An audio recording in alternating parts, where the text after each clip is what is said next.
So also in the shop this week, we're working on another Titus engine. This one is a 454 inch. This is a 9.5 inch deck. I'm still working on the cylinder heads for it right now. We've already done the mock-up for them, for the manifolds. This one will be stack injection as well.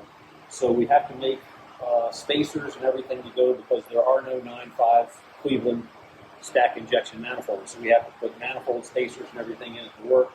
But the other thing that we're doing on this one, which is pretty time consuming as well, is this one gets a whole front dress on the front, and I've got some little bit of dirt on it. But it gets power steering, alternator, and air conditioning. But to throw a wrench in that whole scenario is it also is a dry sump engine. So this has to be mounted to the front of the engine and will be driven off the front of the crankshaft along with all the power accessories for the air conditioner, the alternator, and power steering, plus a dry sump. So all that stuff has to be made.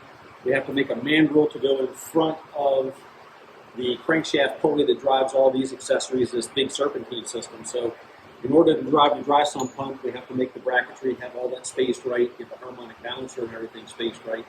But this one is it's a very time-consuming process as well because there's nothing about this that you can buy and bolt onto it.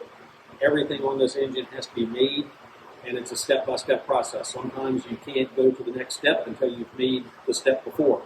And then you can build upon that step, but you can't jump and order a whole bunch of parts or make a bunch of parts ahead of time. Unlike our 9.2 deck 427s, I can pretty much go back in the back room and pull everything I need off the shelf for one of those engines to build one. This one, everything about it is a custom piece. There's nothing on this engine that will be a one of a kind when it's done. And this one will also be coil near plug.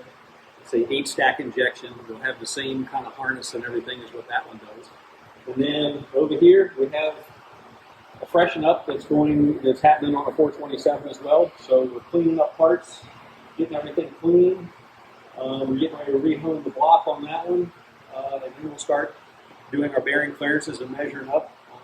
That should be fairly straightforward and pretty easy because all the bearings and everything that came out of it pretty much look like they came out of the package, so they look brand new.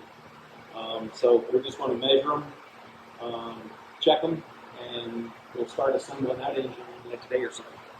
So there's 3 in process, and right now I've got to go back and stop a CNC machine because it's boring a block right now to get ready to go out.